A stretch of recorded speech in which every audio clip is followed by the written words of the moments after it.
যাদবপুর ইস্যুতে আমাদের নির্দিষ্ট দাবি হচ্ছে এক, যে ছাত্রছাত্রীরা তারা তাদের সম্বিত ফিরে পাক। ছাত্রছাত্রীরা তাদের যতদূর যাওয়া উচিত তার থেকে অনেক বেশি দূরে তারা চলে গেছে।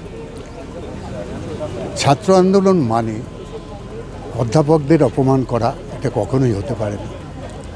ছাত্র আন্দোলন মানে কারো সভা সমিতি ভেঙে দেওয়া, এটা কখনো হতে পারে না। ছাত্র আন্দোলন মানে শিক্ষকদের গায়ে হাত দেওয়া, এটাও কখনো হতে পারে না।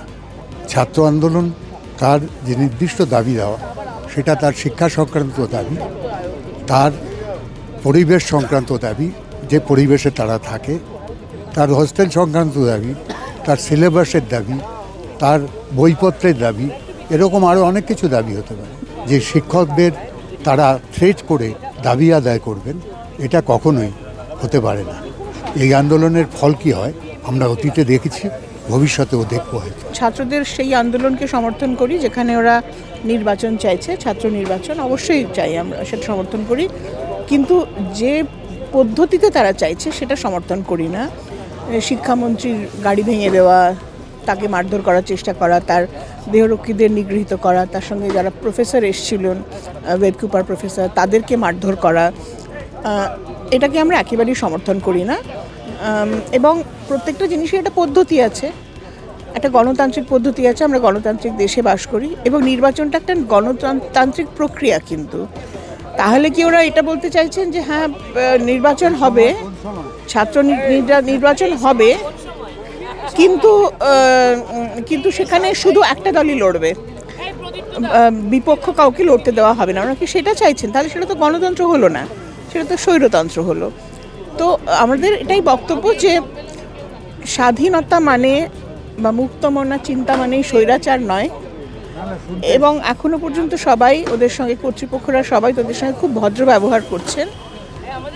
ভব্যতা বা ভদ্রভাবে কথা বলাটা কিন্তু দুর্বলতার লক্ষণ নয়, এটা ওদের বুঝতে হবে। প্রেসিডেন্সি এবং যাদবপুরকে আমরা যে তথাকথিত এলিট বলতে গিয়ে সত্যি একটা বাম এবং অতিবামেদের অভয়ারণ্য তৈরি করেছি, যেখানে শুধুমাত্র তারাই থাকবে।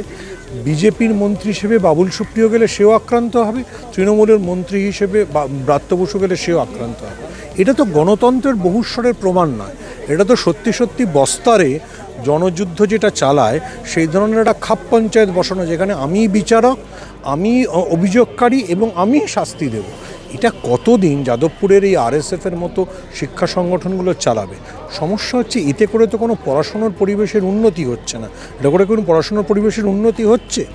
এবং সিপিএমকেও তো ভাবতে হবে যে দেওয়ালে যাদের পিঠ থেকে গেছে তারা কতদিন, যারা তাদেরকে শালকু ট্রিটমেন্ট দেবে বলেছিল, তাদের ঘাড়ে চেপে ভাববে যে যাদবপুরে আমি বিপ্লবী সেজে থাকবো। এটাতে কি সিপিএমের কোনো লাভ হচ্ছে? সিপিএম কি নিজেকে মহান প্রমাণ করতে পারছে? যারা তাদেরকে, আবার আমি রিপিট করছি, শালকু ট্রিটমেন্ট দেবে বলেছিল, তাদের বিরুদ্ধে তো আইনানুগ ব্যবস্থা নেওয়া উচিত।